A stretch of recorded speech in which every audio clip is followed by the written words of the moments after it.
This is the traditional way to orbit, a Russian Soyuz launched from Kazakhstan. NASA has to pay in the area of $70 million per seat return trip, and prices are about to go up. Only the Chinese have an alternative launch system. Very shortly, there will be 2 carriers taking tourists into space on suborbital flights. Blue Origin will probably launch first with their capsule and reusable launcher.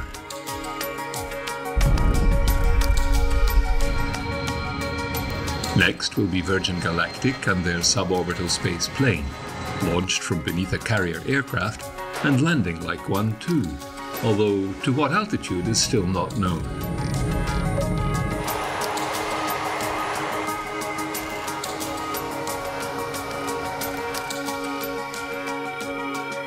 Then you have America's return to space with its 2 commercial partners. Boeing have their CST Starliner, the first launch-capable capsule already off the assembly line. Looking every bit like an Apollo spacecraft, it will be able to ferry crew to and from the ISS.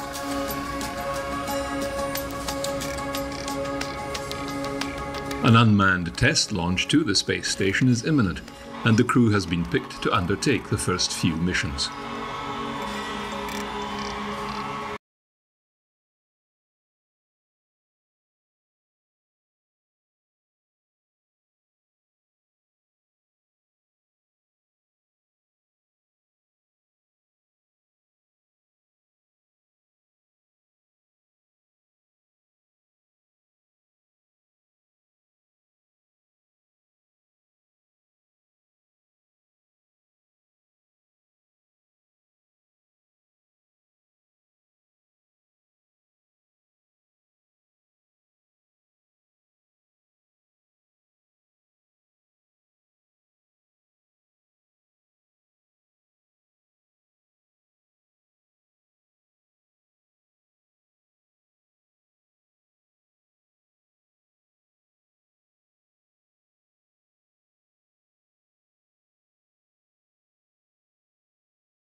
Virgin has also developed a small payload orbital system, Virgin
key to any launch system is, of course, the engine.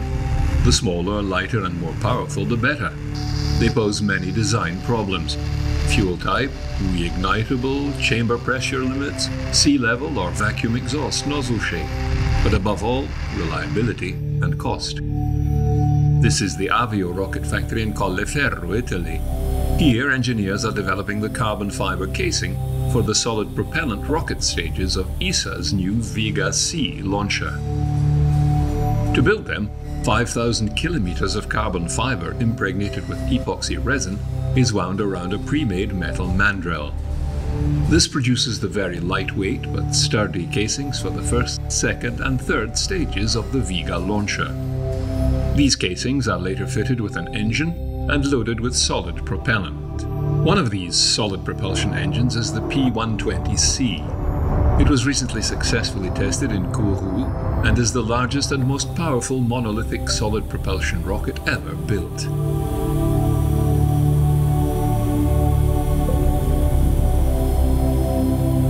With this new rocket, ESA hopes to respond to launcher market demands. The agency is also looking for value for money. This new engine is designed with the latest immersive technology and leading-edge materials and processes.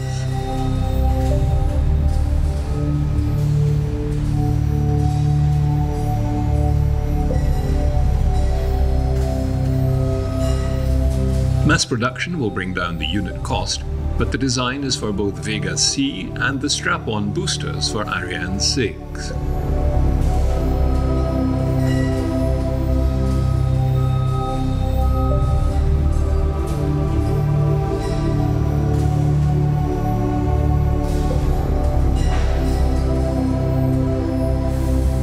So certainly in the launcher sector, the competition is growing worldwide. But we believe that the European answer, the ESA answer with Vega C and Ariane 6 is the right answer. In an aggressive manner, we are trying to make things more and more competitive. One of these examples is the joint solid rocket motor that we are developing across the two programs, the Vega C and the Ariane 6, the P120C solid rocket motor that enables the possibility to harmonize resources and to have the same motor serving the Vega C as a first stage as well as the Ariane 6 in both configuration as a strap-on boosters. So this is a very good answer to tackle the competitiveness aspect. With Vega C, the C stands for consolidation, ESA is further developing Vega. It will add increased performance to the flexibility of the current system without increasing the costs. Today, Vega can launch up to 1.5 tons on a 700-kilometer orbit. With Vega C, it will go up to 2.3 tons. In order to increase performance, two new solid propulsion engines have been developed, the P120C and the Zefiro 40 for the second stage. It is clear that whatever we develop has an exploitation objective. So we do not develop rockets just for the fun of it, but we develop rockets that need to be exploitable, therefore competitive in the worldwide market. And that's the way we are working hand in hand with industry to prepare them to walk on their legs in the future throughout the exploitation phase. Further enhancements are made with Avom Plus, which is derived from the current Vega's Avom upper stage. Investing in new rocket motors also means investing in new launch facilities. We have foreseen a lot of activities to modify the launch site from the Vega configuration to the Vega C configuration. Vega C is a heavy, larger and length launchers with respect to the Vega one. So for this reason we have to modify the hatches to the stages, increasing the diameters for what concerns the first stage. Other changes include modified fluid services and installation of a more powerful crane needed to lift the heavier second stage of Vega C. During these modifications, the site has to remain operational for the scheduled Vega launches. In the end, the launch site will be compatible with both launchers. With Vega C, ESA is also working on related products such as the Space Rider, based on ESA's experimental re-entry vehicle IXV. It should allow for payloads to be sent into orbit and later return to Earth. In addition to this, we have other products like a specific adapter for launching into orbit small spacecraft, so enabling the possibility of universities and research centers to access space at limited cost, so coping with the payloads which go from 1 kilogram up to 500 kilograms. We also have early elements of definition for a platform called Venus, which could allow payloads to transfer from orbit to orbit.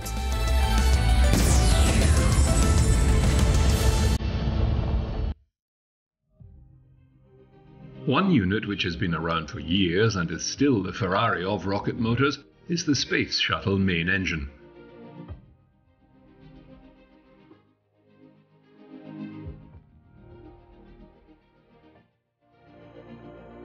Four of them will be mounted on the long-awaited Space Launch System.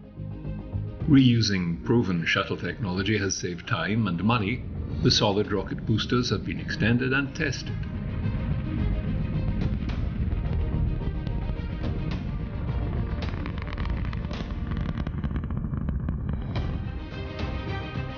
The Aerojet Rocketdyne RS-25 motors continue to roll off the assembly line.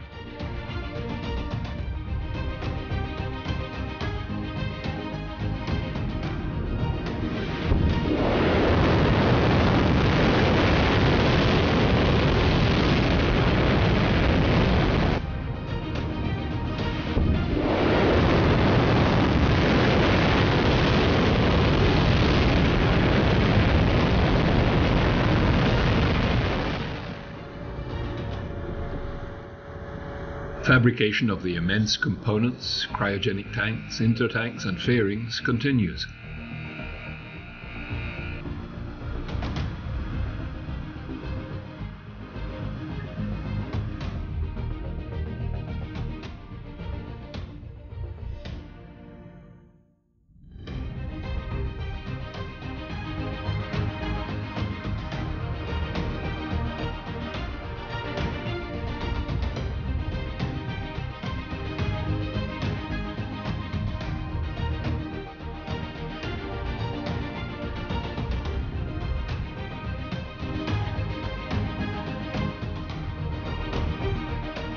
The Orion capsule has flown once.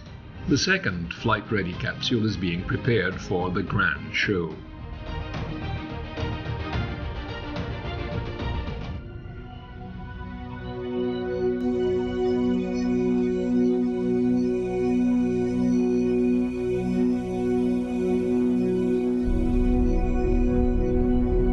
There is one more critical piece of kit required, perhaps one of the most important sections for keeping the astronauts alive, the service module.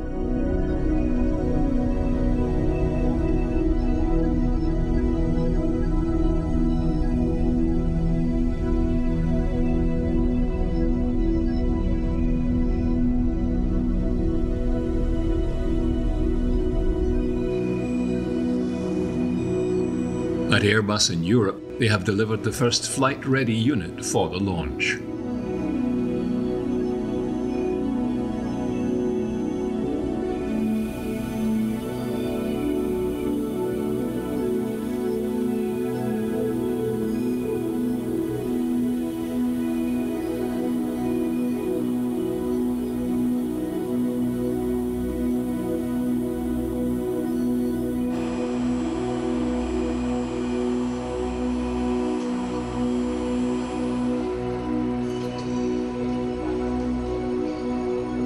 The European component will house the electrical power, life support and propulsion unit for the Orion spacecraft, and like a giant pocket watch, every component is carefully and painstakingly assembled.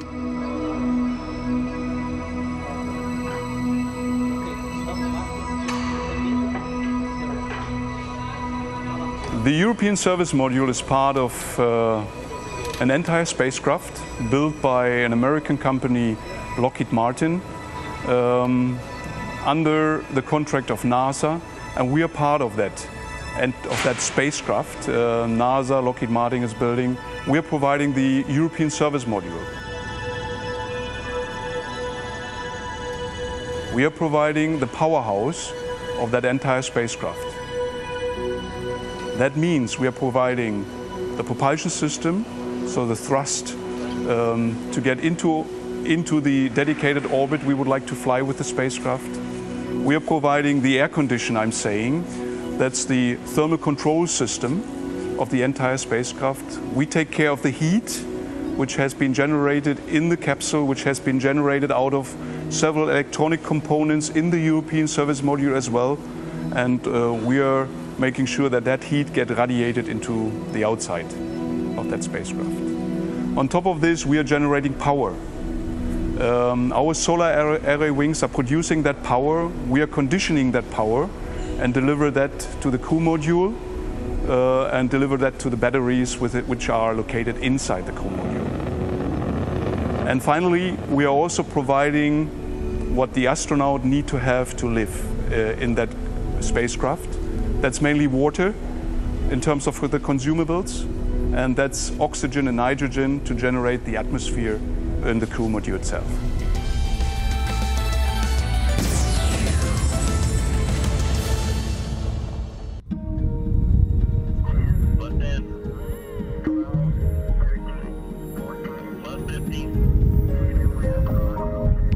On the power side, we are proud that we have installed hardware which has already been flown several years ago on a shuttle. So the big engine we are flying here, the OMS-E, was a challenge for us to bring that into the vehicle. This is not new technology in that sense, but the integration itself, that was really for us a challenge that was new.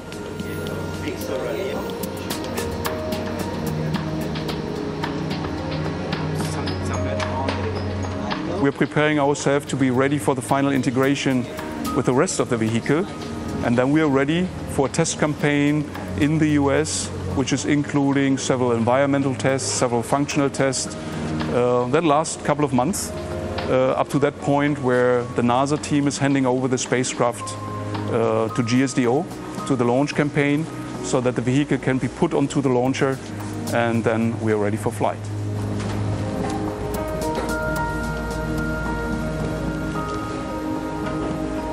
The first engine is the big engine, which is coming from the space shuttle. With this big engine, we perform the big transition maneuver to go to the moon or to go back to the Earth. So we can see here the auxiliary thruster, which are red. We have 8 of them coming from Aerojet. Here we have the OMS-E, so the main engine, but without the nozzle, which will be integrated in one of the latest integration steps. We can see here the propellant tanks. We have 4 of them, 2 for each propellant. ATV, basically the automated transport vehicle here in Europe, played a role, a significant role in terms of opening the door for that specific joint work on that spacecraft. It also played a role that we learned our lessons with a kind of that service module.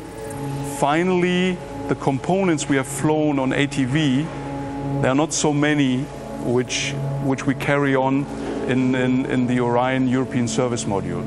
We have a couple of them, mainly auxiliary thrusters, yes, on the RCS thrusters, and also a couple of tanks like our pressure tanks, but there are not just a few items which we carry on from ATV into the European Service Module design. The difficulty here for the human spaceflight is the change of mindset. So to think that we are here in this space mission, we are flying human, and it's not like a rocket which is only flying with a satellite. Therefore, we are putting more effort on the safety aspect. We have a lot of redundancy. Each change we introduce, the smallest change we introduce in our system has to go through the safety boards, our safety boards, ESA safety board, and then the program safety board, to be sure that we can bring the crew back home safe.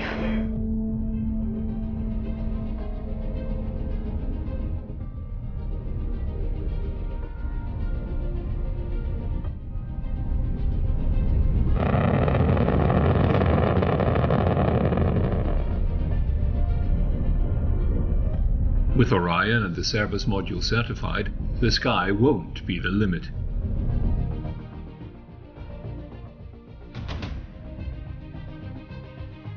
We will see ships refueling in orbit, a gateway station with a return to the Moon, then on to Mars and beyond.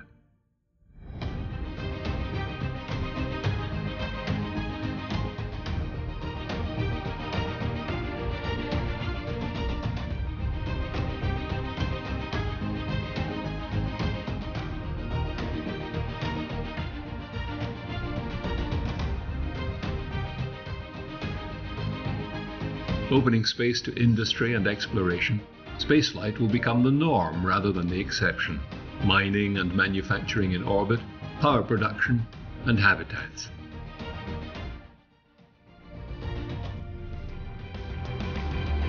One day, it might be as easy as driving to work in that red convertible of yours.